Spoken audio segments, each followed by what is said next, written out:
मध्य प्रदेश के इंदौर में युवा कई दिनों से भर्ती सत्याग्रह कर रहे हैं। 5 बेरोजगारों ने क्रमिक अनशन शुरू कर दिया है। इन युवाओं की मांग है कि 3 साल से रुकी हुई MPPSC की भर्तियां पूरी की जाएं, संविदा भर्ती और आउटसोर्सिंग बंद हो। वैसे अगले साल होने वाले विधानसभा चुनाव से पहले राज्य सरकार 1 लाख से ज्यादा सरकारी भर्तियां निकालने का ऐलान कर चुकी है, लेकिन सवाल यह है कि इस ऐलान पर अमल कितना हो पाएगा। 1 साल में कम से कम 1 लाख भर्तियां सरकारी की जाएंगी। बैकलॉग के पद भरने में हम कोई कसर नहीं छोड़ेंगे। ये रोजगार की गारंटी जो मैंने कही। ये ऐलान 30 अक्टूबर को हुआ था पिछले साल। भूखे भजन ना होए गोपाला, काम धंधा तो चाहिए, रोजगार तो चाहिए। चाहिए कि नहीं चाहिए रोजगार? अरे सब बताओ, चाहिए कि नहीं चाहिए? जिंदगी बिना रोजगार के नहीं चल सकती और इसलिए इस महीना भी रोजगार, हर महीना एक दिन रोजगार दिवस के रूप में मनाया जाएगा। फिर फरवरी 2022 में सरकार आगे बढ़ी, सीधे रोजगार दिवस का ऐलान किया, वो भी हर महीने। जन की है यही पुकार, रोजगार रोजगार, जन की है यही पुकार, रोजगार रोजगार। फिर भी इंदौर में ये बेरोजगार छात्र 7 दिनों से भर्ती सत्याग्रह पर हैं। हाथ में तख्ती लिए मध्य प्रदेश लोक सेवा आयोग को ढूंढ रहे हैं। मेरे कई साथी ऐसे हैं जो आज जो है तैयारी छोड़कर अपने घर को जा चुके हैं, क्योंकि उनकी आर्थिक स्थिति इतनी अच्छी नहीं है। उनके पेरेंट्स ने बोल दिया बेटा बहुत हो गया, 3-4 साल से पढ़ रहे हो, अब तो घर आ जाओ, हम खर्चा नहीं दे सकते। तो जो सपना लेकर आए थे हम गवर्नमेंट जॉब का, वो सपना हमारा टूटता जा रहा है। हम रिजल्ट का वेट करते रह जाते हैं, हम वैकेंसी का वेट करते रह जाते हैं, लेकिन हमें सिर्फ आश्वासन मिलता है उसके नाम पर। तो बहुत बुरी कंडीशन हो गई है। 2017 में पिछली बार MPSI हुआ था, उसके बाद से कोई नोटिफिकेशन तक नहीं आया है। बार बार एक व्यापम के कैलेंडर में शो तो होता है, लेकिन वो कैलेंडर ही कैंसिल कर दिया जाता है और अभी तो पिछले 2 सालों से वो भी नहीं आया हुआ है। हर पार्टी के घोषणा पत्र में, भाषणों में बेरोजगारों का जिक्र होता है।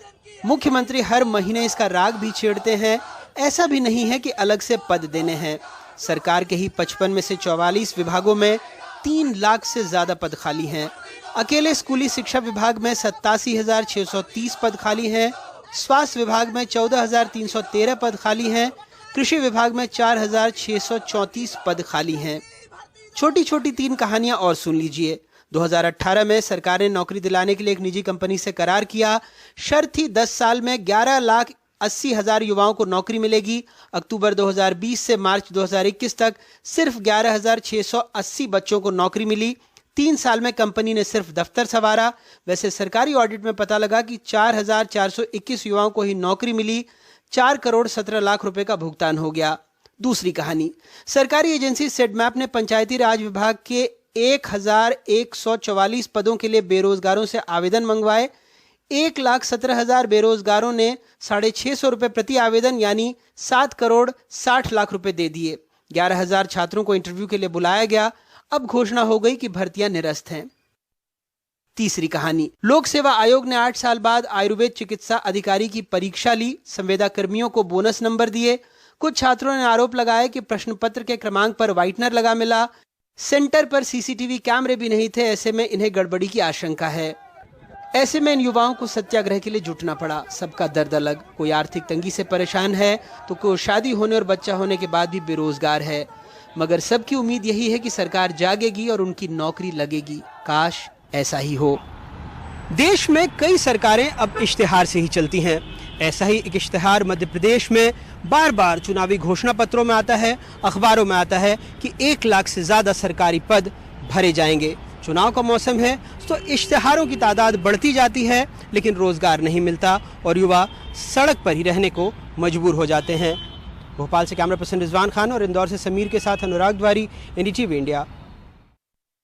जम्मू कश्मीर के हजारों सेब उत्पादक परेशान हैं। उनके सेबों से लदे हजारों ट्रक कई दिन तक जम्मू कश्मीर नेशनल हाईवे पर फंसे रहे। सेब कोल्ड स्टोरेज के बाहर जल्दी खराब होने वाला फल है, लिहाजा उन्हें डर है कि अब उन्हें सेब के अच्छे दाम नहीं मिल पाएंगे। इस मामले में पुलिस पर सवाल उठ रहे हैं कि उसने ट्रकों को इतना लंबा क्यों रोका, लेकिन पुलिस का दावा है कि ट्रक 2 दिन से ज्यादा नहीं रोके गए। कश्मीर के सेब बागवानों के लिए बड़ी राहत। जम्मू कश्मीर राष्ट्रीय राजमार्ग पर सेब से लदे जिन हजारों ट्रकों को ट्रैफिक पुलिस ने एक हफ्ते से भी ज्यादा वक्त तक रोक कर रखा, उनको सोमवार शाम को आगे जाने की इजाजत दे दी गई। 40 किलोमीटर तक लगा जाम छटने लगा है। मंगलवार को पूर्व मुख्यमंत्री महबूबा मुफ्ती सेब बागवानों के विरोध प्रदर्शन में शरीक हुई और आरोप लगाया कि ये सेब उद्योग को चौपट करने की सरकार की सोची समझी साजिश है। इसलिए मैं आज सरकार को यहाँ से वार्न करना चाहती हूँ कि अगर आपने रास्ता नहीं खोला तो मैं सब लोगों के साथ मिलकर जो नेशनल हाईवे उसको ब्लॉक करेंगे। जम्मू कश्मीर ट्रैफिक पुलिस ने आरोपों को गलत बताते हुए कहा कि जो लोग इस तरह की गलत खबरें फैला रहे हैं उनके खिलाफ कार्रवाई की जाएगी। एक बयान में पुलिस ने कहा है कि किसी भी मामले में सेबों से लदे किसी ट्रक को 2 दिन से ज्यादा रोककर नहीं रखा गया। इस बारे में जो दावे किए जा रहे हैं वो झूठ हैं और कुछ लोग अपने फायदे के लिए ऐसी खबरें फैला रहे हैं। लेकिन सेब उत्पादकों का कहना है कि ट्रक फंसने की वजह से मामला 1 हफ्ते तक खिंच गया और इसकी उनको भारी कीमत चुकानी पड़ रही है, क्योंकि कुछ ट्रकों में अच्छी खासी मात्रा में सेब खराब हो गए हैं। उत्पादकों का कहना है कि तकरीबन 8000 ट्रक 1 हफ्ते से ज्यादा तक फंसे रहे। आमतौर पर एक ट्रक में तकरीबन 8 लाख का सेब होता है, यानी नुकसान करोड़ों में हुआ है। एप्पल है उसकी क्या हालत है? वो तो खराब हो रहा है, व्यापारी भाड़ा ही नहीं दे रहा देगा। कहाँ लेना था आपको? कानपुर जाना था। कितने दिनों से आप यहाँ? 7 दिन हो गए सर। 7 दिन क्या बोलते हैं? सड़क तो खुली है, बोलते क्या सर? रात को छोड़ देते हैं आधा घंटा बस 10-20 या जो गाड़ियाँ निकल गई बस, बाकी फिर बंद कर देते हैं। जो दाएं बाएं से गाड़ियाँ वो क्लियर कर देते हैं, थोड़ा बहुत पैसा लेके। जो मेन हाईवे पे खड़ी है उसको कोई नहीं पूछता। सेब कश्मीर की अर्थव्यवस्था का अहम हिस्सा है। घाटी में 22 लाख टन से ज्यादा सेब पैदा होता है, जो देश भर में पैदा होने वाले सेब का तकरीबन 70% है।